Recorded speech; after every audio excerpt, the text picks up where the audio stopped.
Hello students, आज हम cell chapter के क्वेश्चन आंसर करेंगे जो आपको नीट एग्ज़ाम में एंड ऐसे अदर एग्ज़ाम जो कि जिसमें बायो पूछी जाती है उनमें हेल्प करेंगे।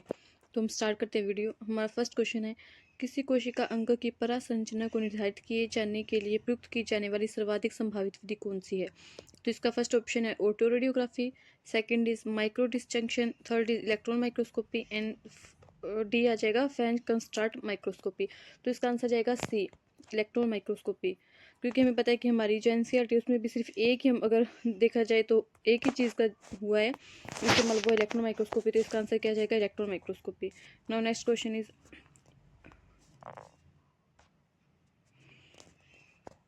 एक कोशीय सूक्ष्मदर्शी जीवों का अध्ययन सर्वप्रथम इन्होंने किया। सबसे पहले हमें बताना है कि जो एक कोशिका यानी यूनिसेलुलर माइक्रो ऑर्गेनिज्म है उनको किसने स्टडी किया था। फर्स्ट ऑप्शन है Robert Hooke, second is Priestley, third is Pasteur and D Leeuwenhoek. तो इसका आंसर क्या चला जाएगा, डी ल्यूवेनहुक। ल्यूवेनहुक ने क्या किया था कि इनका स्टडी किया था। तो इसका आंसर चला जाएगा डी ल्यूवेनहुक। नाउ उसके बाद हम देखते हैं थर्ड, रॉबर्ट हुक द्वारा देखी गई कोर कोशिका के चित्र सर्वप्रथम इस पुस्तक में प्रकाशित किए गए। मतलब हमें बताना है कि सबसे पहले जो सेल है उसको किसने देखा था, रॉबर्ट हुक ने देखा था। पर रॉबर्ट हुक ने जो सेल देखी थी वो कैसी थी, एक डेड सेल थी।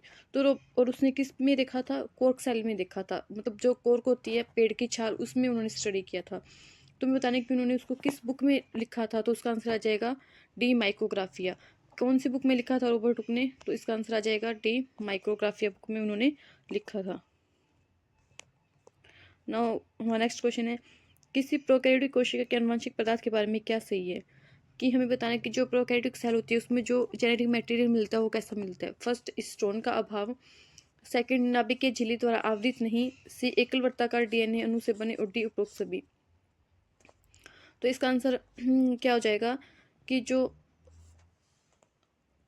हमारी प्रोकैरियोटिक सेल होती है उसमें हिस्टोन भी नहीं मिलता, नाभिक की झिल्ली द्वारा आवृत भी नहीं होती वो, यानी उस पर सेल मेम्ब्रेन भी नहीं पाई जाती, और उसमें जो डीएनए होता है वो सिंगल स्ट्रैंडेड होता है। और इसका आंसर क्या चला जाएगा, डी उपरोक्त सभी। अब आगे देखिए हम,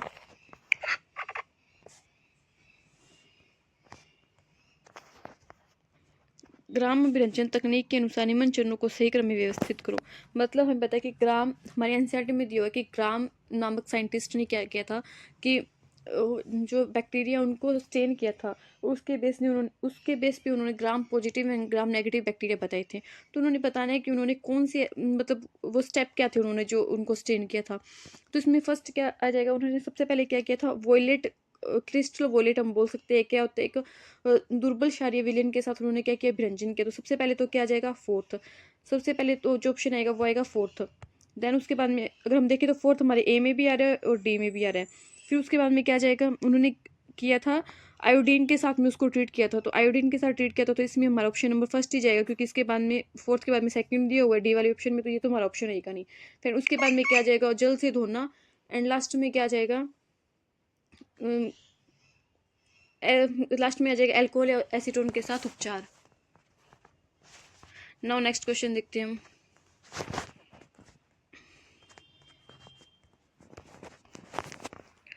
ये दिख रहा होगा आपको स्क्रीन पे कि प्रोकैरियोटिक कोशिकाएं प्राय डैश होती है तथा यूकैरियोटिक कोशिकाओं की तुलना में डैश गुणित होती है। मतलब हमें बताना है कि जो प्रोकैरियोटिक कोशिकाएं होती है वो यूकैरियोटिक कोशिकाओं से कैसी होती है, छोटी होती है, बड़ी होती है। तो हमें पता है कि प्रोकैरियोटिक सेल में क्या आता है, बैक्टीरिया आ गए, और या बैक्टीरिया ही आते हैं। तो बैक्टीरिया क्या होंगे, यूकैरियोटिक सेल से छोटे होंगे। देन फिर हमारा ऑप्शन इसमें या फिर तो ए आएगा या फिर सी आएगा, ठीक है। देन उसके बाद में क्या किया हुआ है कि या फिर ए आएगा या फिर सी आएगा। उसके बाद में क्या पूछे कि ये गुणित कैसे होती है, गुणित मतलब डिवाइड कैसे होती है। तो ये हमें पता है कि जो बैक्टीरियल सेल होते हैं वो बहुत जल्दी जल्दी अपने आप को डिवाइड करते हैं। तो इसका आंसर क्या चला जाएगा, सी चला जाएगा। फिर हम आगे देखें, मीजोसोम कोशिका झिल्ली के अंदर होते हैं जो है। सबसे पहले हमें पता होना चाहिए कि मीजोसोम होते क्या है। मान लो ये कोई बैक्टीरियल सेल है, तो बैक्टीरियल सेल में बैक्टीरियल सेल है तो बैक्टीरियल कोशिका में जो इसकी सेल मेम्ब्रेन होती है वो अंदर की तरफ ऐसे कुछ फोल्ड बना लेती है। इन फोल्ड को ही अपने क्या बोलते हैं, मेजोसोम बोलते हैं। और ये जो मेजोसोम होते हैं सिर्फ प्रोकैरियोटिक सेल में प्रेजेंट होते हैं, यूकैरियोटिक सेल में प्रेजेंट नहीं होते। तो इसका प्रोकैरियोटिक यूकैरियोटिक कोशिका दोनों में उपस्थित, तो ये ऑप्शन हमारा गलत हो जाएगा। कोशिका भित्ति के निर्माण डीएनए रेप्लिकेशन एंड निषेचन में मदद करते हैं। तो हाँ, ये सही है कि जो मीजोसोम होते हैं वो डीएनए रेप्लिकेशन में और रेस्पायरेशन में भी हेल्प करते हैं। हम बोल सकते हैं कि जो मीजोसोम होता है वो माइटोकॉन्ड्रिया के एनालोगस संरचना होती है। ठीक है, होमोलोगस तो नहीं आएगा, बट कैसा आएगा, एनालोगस स्ट्रक्चर आएगी। प्लाज्मा झिल्ली के सही क्षेत्रफल को बढ़ा देते हैं। हाँ, इससे क्या होता है कि जो सरफेस एरिया होता है, क्योंकि ऐसे अंदर फोल्ड हो गया, जैसे हमारे बोल सकते हैं माइटोकॉन्ड्रिया में क्रिस्टल फोल्ड होती है, तो ये क्या करेगा, इसके जो सरफेस एरिया है उसको बढ़ा देगा। तो ये ऑप्शन भी सही है। तो इसमें हमसे पूछा क्या है, सही पूछा है, तो इसमें क्या आ जाएगा, हमारा सेकंड एंड थर्ड ऑप्शन सही आ जाएगा। तो इसमें हम कौन सा ऑप्शन लगाएंगे, सेकंड एंड थर्ड, यानी ऑप्शन नंबर बी हमारा राइट हो जाएगा। अगर हम इसको टिक करें तो क्या आ जाएगा, ऑप्शन नंबर बी हमारा राइट हो जाएगा। अब उसके बाद में हम देखते हैं आगे क्वेश्चन। किसी जीवाणु कोशिका की ग्लाइकोकैलिक्स यानी म्यूसिलेज आवरण एक ढीले आवरण के रूप में हो सकती है जिसे डैश कहते हैं, अथवा यह मोटी एवं दृढ़ हो सकती है जिसे डैश कहते हैं। तुम्हें पता होना चाहिए कि जो बैक्टीरियल सेल होती है उसमें क्या पाए जाते हैं, कुछ लेयर्स पाई जाती है। सबसे बार जो लेयर आएगी मान लो वो तो आएगी जिसे हम क्या बोलते हैं, ग्लाइकोकैलिक्स बोलेंगे। क्या बोलेंगे, ग्लाइकोकैलिक्स। तो ये ग्लाइकोकैलिक्स क्या हो सकती है, हार्ड भी हो सकती है, और एक क्या हो सकती है, एक स्लाइम लेयर के रूप में भी हो सकती है। तो इसमें ये कैसा बोला है, ढीले आवरण के रूप में बोला, तो इसमें क्या आएगा, हमारा स्लाइम लेयर ऑप्शन आएगा। और फिर अगर दृढ़ होगी तो उसे हम क्या बोलेंगे, कैप्सूल बोलेंगे। तो इसमें ऑप्शन फर्स्ट में तो क्या जाएगा, स्लाइम लेयर, एंड सेकंड में कैप्सूल। तो इसका ऑप्शन नंबर जाएगा हमारा बी। इसमें ए राइट नहीं होगा क्योंकि इसमें आगे पीछे कर दिया, और मीजोसोम की तो यहाँ पे कोई बात ही नहीं हो रही। तो इसका आंसर क्या जाएगा, ऑप्शन नंबर सेकंड जो है इसका वो राइट होगा। फिर आगे उसके बाद में हम देखें क्वेश्चन नंबर, जीवाणु कोशिका के आवरण की परतों का बाहर से अंदर की ओर सही क्रम होता है। अब ये अच्छा क्वेश्चन है, एंड ये आपके एनसीईआरटी में भी दिया हुआ है। इसको हम देखते हैं कि कैसे होते हैं। कोई भी बैक्टीरियल सेल है उसके अंदर जो लेयर पाई जाती है वो 3 लेयर होती है। बाहर जो सबसे बाहर क्या आएगी, ग्लाइकोकैलिक्स, जो मैंने भी बताया था, जो 2 रूप में मिल सकती है हमें, या फिर तो स्लाइम लेयर या फिर क्या जाएगा, कैप्सूल। तो ग्लाइकोकैलिक्स आएगा सबसे पहले। फिर उसके बाद में क्या मिलेगी, हमें सेल वॉल मिलेगी।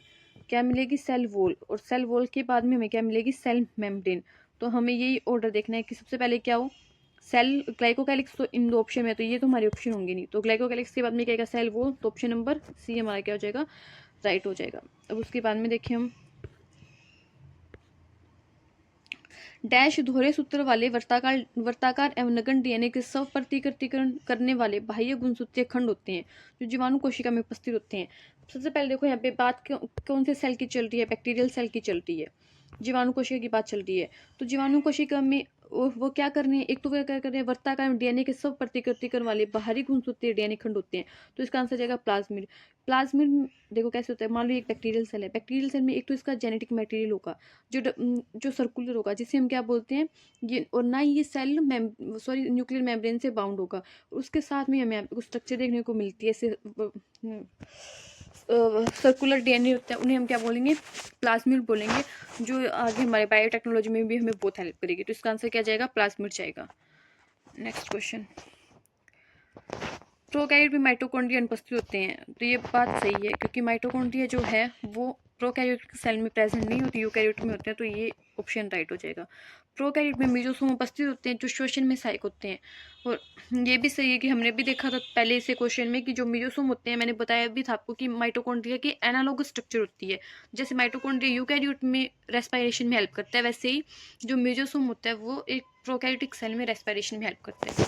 तो ये दोनों सही हो जाएंगे, बट ये इसका कोई रीज़न नहीं है कि प्रोकैरियोट में माइटोकॉन्ड्रिया अनुपस्थित होते हैं क्योंकि प्रोकैरियोट में मीजोसोम उपस्थित होते हैं जो श्वसन में सहायता करते हैं। ऐसा तो कोई रीज़न ये सेट नहीं बैठ रहा। तो इसका ऑप्शन नंबर हम बी कर देंगे कि ये दोनों रीज़न भी सही है एंड असर्शन भी सही है, बट ये इसका एक्सप्लेनेशन नहीं है करेक्ट। आई होप आपको क्लियर हुआ होगा। आगे वाला क्वेश्चन देखें, प्रोकैरियोट में पाए जाने वाले राइबोसोम का प्रकार है। तो ये पूछ रहा है कि जो प्रोकैरियोटिक सेल होती है उसमें कौन सा राइबोसोम मिलता है, 80S, 70S, 30S and 50S। तो इसका आंसर आ जाएगा 70S, क्योंकि जो 80S राइबोसोम है वो तो एक यूकैरियोटिक सेल में मिलते हैं। और हमसे यहाँ पे पूछा किसका क्या, प्रोकैरियोटिक सेल का। तो प्रोकैरियोटिक सेल में जो राइबोसोम पाया जाएगा वो 70S टाइप का होगा। और ये 30S एंड 50S से मिलकर तो हम बोल सकते हैं कि ये नहीं होंगे इसके आंसर। उसके बाद में नेक्स्ट देखो, यदि आप जीवाणु कोशिका से फिम्बरी को हटा देते हैं तो आप निम्न में से क्या होने की अपेक्षा करेंगे। सबसे पहले हमें पता होना चाहिए कि फिम्बरी जो है वो प्रोकैरियोट में हेल्प किस काम में करती है, जिस फंक्शन में वो हेल्प करेगी वही फंक्शन इसका इफेक्ट होगा। जो फिम्बरी होती है ये कोई बैक्टीरियल सेल है तो उसमें फिम्बरी प्रेजेंट होती है। फिम्बरी क्या करती है, इसको किसी भी होस्ट सेल से या फिर किसी भी होस्ट से चिपकने में सहायता करती है। तो फर्स्ट ऑप्शन जीवाणु और नहीं तैर सकेगा, नहीं, जीवाणु होस्ट तक से नहीं चिपक पाएगा। ये सही ऑप्शन है कि ये जो इसको होल्ड करने में हेल्प करती है किसी भी होस्ट सेल से या फिर होस्ट सरफेस से, तो हम बोल देंगे कि उसको चिपकने में हेल्प करती है, तो उससे चिपक नहीं पाएगा अगर अपने उसको फिम्बरी को हटा देंगे तो। आगे देखो, पादप कोशिका जंतु कोशिका से निम्न की उपस्थिति में भिन्न होती है। अब हमें डिफरेंस बताना है between plant cell and animal cell, कि एनिमल सेल में और प्लांट सेल में क्या डिफरेंस होते हैं। तो सबसे पहले जो सेल वॉल होती है वो भी सिर्फ किस में प्रेजेंट होती है, प्लांट सेल में, तो ये डिफरेंस होगा, ठीक है। लवक यानी प्लास्टिड या फिर हम जिसे क्लोरोप्लास्ट भी बोल सकते हैं, जो क्लोरोप्लास्ट प्लास्टिड का एक टाइप है, तो ये भी सिर्फ प्लांट सेल में प्रेजेंट होता है। एक बड़ी केंद्रीय रिक्तिका यानी सेंटर में एक सेंट्रल वैक्यूल, वैक्यूल प्रेजेंट तो एनिमल सेल में भी होती है बट वो सेंटर में नहीं होती। और जो प्लांट सेल में जो वैक्यूल का साइज होता है ना वो भी बड़ा होता है और वो सेंटर में होता है, तो ये भी डिफरेंस करेगा दोनों में। तो इसका आंसर हम क्या देंगे, उपरोक्त सभी, इन तीनों की वजह से प्लांट सेल और एनिमल सेल में हम डिफरेंस कर सकते हैं। तो इसका आंसर जाएगा ऑप्शन नंबर डी। अब आगे हमें कुछ बोलोगे, निम्न में से कौन सी जोड़ी बेमेल है। बेमेल है मतलब हमें बताना है कि जो मिसमैच किया हुआ है। यहाँ पे कुछ हम बोल सकते हैं कि सेल ऑर्गेनल दिए हुए हैं एंड उनके बारे में हमें कुछ बताया हुआ है या फिर सेल दी हुई है। सबसे बड़ी एकल कोशिका, सबसे बड़ी विलगित एकल कोशिका मतलब ये होता है सिंगल सेल सबसे बड़ी कौन सी है, तो ऑस्ट्रिच का अंडा, ये सही है, काफ़ी बड़ा होता है, हम इसे हम बोल सकते हैं कि हम अपनी नेकेड आई से भी देख सकते हैं, तो ये सही आएगा। एंड बी गोल्जी उपकरण अल्टमान द्वारा खोजा गया, ये हमें पता गलत है। ये हमारी एनसीईआरटी में भी दिया हुआ है कि गोल्जी उपकरण को कैमिलो गोल्ची ने खोजा था। किसने खोजा था, कैमिलो गोल्ची ने। तो इसको अल्टमान ने नहीं खोजा, तो ये क्या जाएगा, गलत हो जाएगा हमारा। और ये हमें बेमेल मतलब रोंग ही चुना था, तो हमारा आंसर तो यही होगा। आगे देख लेते हैं, माइटोकॉन्ड्रिया नाम बेंडा द्वारा दिया गया, तो ये सही है कि इसको नाम बेंडा नहीं दिया था। एंड लाइसोसोम डी डीवी ने खोजा, इसको भी ये सही है, तो इसका आंसर हमारा हो जाएगा ऑप्शन नंबर सेकेंड।